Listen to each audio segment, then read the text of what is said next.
விக்ரமனின் நந்திபுரத்து நாயகி பாகம் 3 அத்தியாயம் 5 ஈழத்து இளைஞன். பல ஆண்டுகள் கழித்து நாம் ரவிதாசனை சந்திக்கப் போகிறோம். ரவிதாசன் என்று மிக சாதாரணமாக அவன் பெயரை உச்சரித்து விடக்கூடாது. பாண்டிய நாட்டு ஆபத்து உதவி படையை சேர்ந்த ரவிதாச கிரமவித்தன் என்று மிகவும் மரியாதைக்குரிய மதிப்பு பெயருடன் கூறுவதுதான் நல்லது. ரவிதாசனை நாம் இப்பொழுது சந்திக்கும் இடம் சற்று அசந்தர்ப்பமான இடம்தான். அன்பர்களை இப்படிப்பட்ட இடத்திற்கு அழைத்து செல்லக்கூடாதுதான். இருள் நிறைந்த, காற்று வசதி அதிகம் இல்லாத பாதாள சிறைக்கு அழைத்து சென்று ரவிதாசனை சந்திக்க வைப்பது சற்று இடைஞ்சலாக இருந்தாலும் என்ன செய்வது? அப்படிப்பட்ட சூழ்நிலை ஏற்பட்டு விட்டதே. இப்படி நேரும் என்று ரவிதாசனும் அவன் சகோதரனும் பல ஆண்டுகளுக்கு முன்பு எண்ணவில்லை. தஞ்சை பாதாள சிறை, வந்தியத்தேவன் சிறைப்பட்டிருந்த அதே சிறை. முன்பு போல் அவ்வளவு மோசமான நிலையில் இல்லை. அதற்கும் கொஞ்சம் விடிவு காலம் ஏற்பட்டு விட்டது போலும். ஈரம் கசிந்து கொண்டிருந்த தளவரிசைகளை சரி செய்தும், பெருச்சாலிகள் கொத்தி குடைந்து வைத்திருந்த ஓட்டைகளை எல்லாம் அடைத்தும், வவ்வால்களின் இருப்பிடமாயிருந்த இருள் நிறைந்த இடங்களை சுத்தப்படுத்தி, பாறை இடுக்குகளை எல்லாம் காரை கொண்டு பூசி புதுப்பித்தும் இருக்கிறார்கள். பொங்கல் திருநாளின் பொழுது அரண்மனை எங்கும் புது சுண்ணம் அடிக்கும் பொழுது அந்த சிறைசாலை பகுதிக்கும் புதுவண்ணம் அடிப்பது என்பதை வழக்கமாக கொண்டிருந்தார்கள். பாதாள சிறை, பாதாள சிறை என்று கூறும்போது பூமி மட்டத்திற்கு மிக ஆழத்தில் அமைந்த சுரங்கம் என்று நினைத்துவிடக்கூடாது. சாதாரண சிறைசாலையை விட தனி இடத்தில் படிக்கட்டுகள் வழியாக இறங்கி சென்று அவ்விடத்தை அடைய வேண்டியிருந்தால் பாதாள சிறை என பெயர் இருக்கும். ரொம்பவும் கீழ்மட்டத்திற்கு சென்றால் ஊற்றுப்பெருக்கு ஏற்பட்டு விடுமே. அந்த சிறையில் ரவிதாசனும் சோமன் சாம்பவனும் தனித்தனி அறைக்குள் அடைக்கப்பட்டிருந்தனர். அவர்களுடைய அறையை புதுப்பித்து சுண்ணமடிப்பதற்காக பணியாட்கள் வரும்பொழுது அங்கே காவல் வீரர்களும் உடனிருக்கும்படியாக நேரிட்டது. சுண்ணமடிக்க வந்தவனுக்கு முதல் நாள் சிறை கூடத்தில் வீற்றிருக்கும் பெரிய மனிதர் யார் என்று தெரியாது. மிகவும் பயங்கரமான குற்றவாளிக்குத்தான் இத்தகைய இடத்தை கொடுப்பார்கள் என்பதை கேள்விப்பட்டிருக்கிறான் அந்த சுண்ணாம்பு பூசும் இளைஞன். மேலும் அவன் ஈழத்திலிருந்து பல ஆண்டுகளுக்கு முன்பு சிறைபிடித்து கொண்டு வரப்பட்டவன். ஆதலால் சோழ நாட்டில் நடக்கும் ஒவ்வொரு சம்பவமும் அவனுக்கு புதிதாகத்தான் பட்டது. பொதுவாக ரவிதாசனுடைய அடர்ந்த முடியையும் பயங்கரமான விழிகளையும் கண்டவர்கள் நடுங்குவார்கள். இப்பொழுது சிறையில் அடைப்பட்டு அதிகம் வளர்ந்த முடியுடனும் உள்ளத்தில் ததும்பி நிற்கும் கோபமும் ஆக்ரோஷமும் பிரதிபலிக்கும் விழிகளுடனும் எடுத்த காரியம் வெற்றியடையாமல் போய்விட்டதால் ஏற்பட்ட குமுறல் உடலெங்கும் பாய சிறைசாலையில் விற்றிருக்கும் ரவிதாசனை அந்த சமயத்தில் காண்பவர்கள் நடுங்கித்தான் இருப்பர். புது சுண்ணம் அடிப்பதற்கு அந்த இடத்தில் வெளிச்சம் தெரிவதற்காக ஒருவன் கையில் தீவர்த்தியை வைத்துக் கொண்டிருந்தான். மற்றொரு வீரன் உருவிய வாளுடன் நின்று கொண்டிருந்தான். ஏணியின் மீதேறி மட்டையால் தூசுகளை முதல் நாள் தட்டி கொண்டிருக்கும் பொழுதே ரவிதாசன் காவல் வீரனை பார்த்து, மொட்டை மரம் மாதிரி நிற்கிறாயே, அந்த ஏணியை தான் சற்று பிடித்து கொண்டால் என்ன, அவன் கீழே விழுந்தால் என்ன ஆகும் என்று கர்ச்சித்தான். காவல் வீரன் விழிகளை உருட்டி ரவிதாசனை பார்த்து, ஆஹா, என்ன இரக்கம் அப்பா மனித உயிரின் மீது, அவன் ஏணியிலிருந்து கீழே விழுந்து உயிர் விட்டு விடுவானே என்று கவலைப்படும் ஆளைப்பார், என்ன ஏணியை பிடித்துக் கொள்ள செய்துவிட்டு நீ ஒரே ஓட்டமாக தப்பி சென்று விடலாம் என்று பார்க்கிறாயா என்றான். ரவிதாசன் உருமினான். தப்பி செல்வதற்கு இம்மாதிரி உன்னை ஏமாற்ற மாட்டேன். சிறையிலிருந்து தப்பி செல்வதிலும் அறிவுபூர்வமான செயல் இருக்க வேண்டும். அப்படி தப்பி சென்று விடுவதென்றால் எப்பொழுதோ சென்றிருப்பேன், இப்பொழுதும் செல்வேன். நினைத்தால் நாளைக்கு கூட சென்று விட முடியும். மனித உயிரின் மீது உள்ள அபிமானத்தால் தான் சொல்கிறேன்.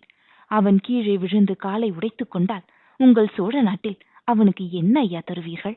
அவனை பெண்டு பிள்ளைகளிடமிருந்து பிரித்து அடிமையாக்கி இங்கே அழைத்து வந்து வேலை வாங்குகிறீர்களே. காலை உடைத்துக் கொண்டால் பிறகு அவனை கழுகுக்குத்தானே உணவாக போட்டு விடுவீர்கள் என்று சீற்றமுடன் உருமினான். அதற்கு மேல் பேச்சு கொடுத்தால் வீண் வம்புதான் வளரும் என்று காவல் வீரன் மறுமொழி பேசவில்லை.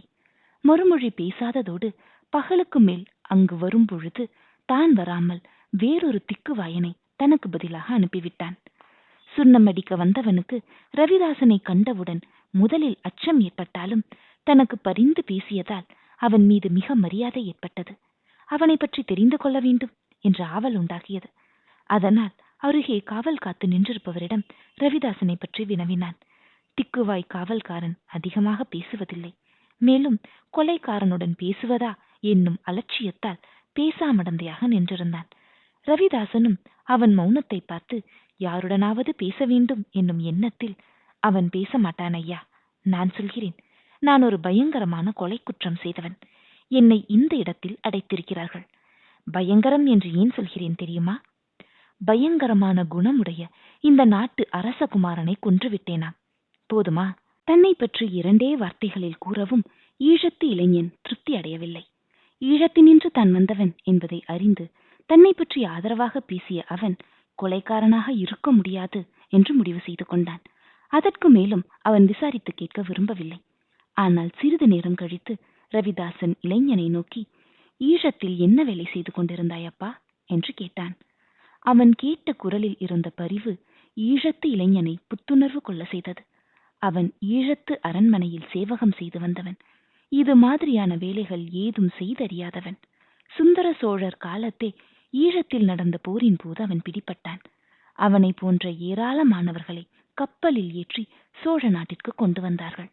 தங்கள் மாளிகையில் குற்றேவல் செய்ய வைத்துக் கொண்டார்கள். மற்றும் சிலரை சிற்றரசர்கள் பலருடைய அரண்மனைக்கு அனுப்பினார்கள்.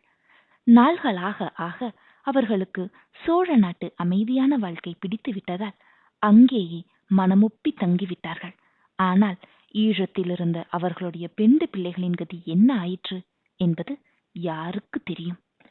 அந்த இளைஞனுக்கு மனமாகி சில ஆண்டுகளே ஆகியிருந்தன. போரை கண்டால் காதவழி ஓடுபவனாதலால் அவனுக்கு எதிர்த்து போரிடக்கூட தைரியம் இல்லாமல் போய்விட்டது. தன்னுடைய அருமை மனைவியை இப்பொழுது நினைத்து கொண்டால் கூட அவன் கண்களில் கண்ணீர் குளமாக தேங்கிவிடும். இப்படி மாளிகைக்கு சுண்ணாம்பு அடிப்பதும், விறகு உடைப்பதும், மரம் நடுவதும், பாதை செப்பனிடுவதும், துணி துவைப்பதும் அவன் செய்தறியாதவன்.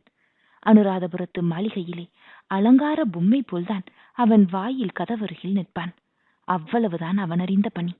இப்படி ஒரு துன்பம் வரும் என்று அவனுக்கு தெரியாது. தன்னை சிறைப்படுத்தி கப்பலில் ஏற்றிய பொழுது கூட அவன் கெஞ்சி கேட்டுக்கொண்டான், ஐயா, என் இளம் மனைவியையும் அழைத்து வந்து விடுகிறேன் என்று. அதற்கு அவன் விழாவில் குத்திய சோழ நாட்டு வீரன் சிரித்துக் கொண்டே, ஏன், உனது வயதான மாமனார் மாமியார் இன்னும் அந்நியாரும் இல்லையா? அவர்களையும் அழைத்து வரலாமே என்று கேலி செய்ததை அவன் இன்னும் மறக்க முடியவில்லை. இப்பொழுது ரவிதாசனின் அன்பு குரலை கேட்கும் பொழுது அவனுக்கு ரவிதாசன் மீது மேலும் அதிக மரியாதையும் பக்தியும் வளர்ந்தன. ரவிதாசன் மெல்லிய குரலில் சொன்னான், தம்பி, எனக்கு தெரியும், ஈழத்தில் நீங்கள் எல்லாம் மிகவும் சௌகரியமான குடும்பத்தில் பிறந்தவர்கள் என்று. உங்கள் தலையெழுத்து இப்படி குற்றேவல் செய்யும்படியான நிலைமை ஏற்பட்டுவிட்டது. உங்கள் தலையெழுத்தை மட்டும் சொல்லப் போகிறேன். இதோ நான் இங்கே அகப்பட்டு கொண்டு கிடக்கின்றேனே, அது என் தலையெழுத்து மட்டுமன்று, எங்களுடைய பாண்டிய மன்னரின் தலையெழுத்தும் கூடத்தான். பாண்டிய மன்னர் என்று சொன்னவுடன் இளைஞன் திடுக்கிட்டான். பாண்டிய மன்னரா?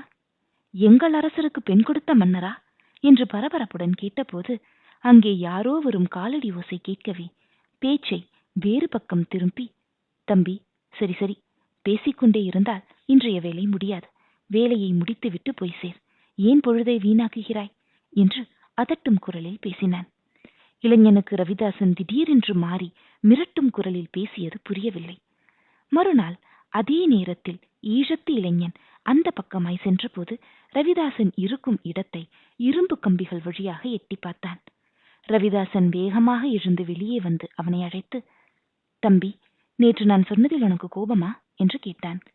பிறகு, நான் அப்படி சொல்லி இருக்காவிட்டால் நீ தொடர்ந்து பேசியிருப்பாய்.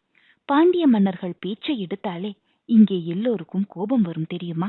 பாண்டியர் மகளை ஈழத்து நாட்டு இளவரசர் மனம் புரிந்து கொண்டிருப்பது கண்டு சோழர்களுக்கு மிகவும் பொறாமை. அதையெல்லாம் இந்த திக்குவாய் காவல்காரன் கேட்டுக்கொண்டு 1க்கு 2ஆக சிறைச்சாலை தலைவரிடம் போய் சொல்லி உனக்கு பெரும் தீங்கை வரவழைத்திருப்பான். உன்னால் எவ்வளவோ காரியங்கள் எனக்கு ஆக வேண்டியிருக்கும் பொழுது அதை கெடுக்கும் காரியத்தை நான் செய்யலாமா என்று ரவிதாசன் தேனொழுக பேசினான். ரவிதாசன் அப்படி சொல்லிலே குழைவுடன் பேசுவது பல ஆண்டுகளுக்கு பிறகு இப்பொழுதுதான். என்னால் பல காரியங்களாக வேண்டுமா ஐயா என்று அந்த இளைஞன் வியப்பு நிறைந்த குரலில் கேட்டான். ஆமாம் தம்பி, நாளைக்கு நீ இங்கே வரும்பொழுது ஓலையும் எழுத்தாணியும் கொண்டு வருகிறாயா என்றான். அதற்கு இளைஞன் சிரித்தான். ஓலையும் எழுத்தாணியும் தானே, நாளைக்கு எதற்கு? இன்னும் சிறிது நேரத்தில் நான் கொண்டு வந்து தருகிறேன். உங்கள் சிநேகிதர் யாருக்காவது ஏதாவது எழுத வேண்டுமா என்று ஆவலுடன் கேட்டான் இளைஞன். இந்த இடத்திற்கு சற்று தொலைவில் மற்றோர் அறையில் சோர்வுற்ற நிலையில் மற்றொருவன் இருக்கிறானே, அவனை நீ பார்த்தாயல்லவா என்று கேட்டான் ரவிதாசன். ஆமாம், பார்த்தேன் என்றான் இளைஞன். அவனிடம் நீ ஒரு செய்தி சொல்ல வேண்டும். சொல்வாயா என கேட்டான் ரவிதாசன். சொல்கிறேன் என்றான் இளைஞன். அந்த இளைஞன் மளமளவென்று சென்றான். சுற்றுமுற்றும் பார்த்தான், யாராவது இருக்கிறார்களா என்று. காவல்காரனும் சற்று தொலைவில் இருந்தான். மெல்ல சோமன் சாம்பவனை அழைத்து ரவிதாசன் கூறியவற்றை சொன்னான். சோமன் சாம்பவனுக்கு ஆத்திரமாக வந்தது. அவன் கூறினான், இன்னும் சிறிது காலம் உயிரோடு இருப்பது ரவிதாசனுக்கு பிடிக்கவில்லையா? நாம் வலிய சென்று தூக்கில் தொங்குவதற்கு வழி தேடுகிறானே என்று கூவினான். இளைஞன் நடுங்கிவிட்டான். அவனது கூச்சலும் அது கேட்டு ரவிதாசன் பயங்கரமாக சிரித்ததும் அறிந்து தொலைவில் இருந்த காவற்காரர்கள் ஓடி வந்தார்கள்.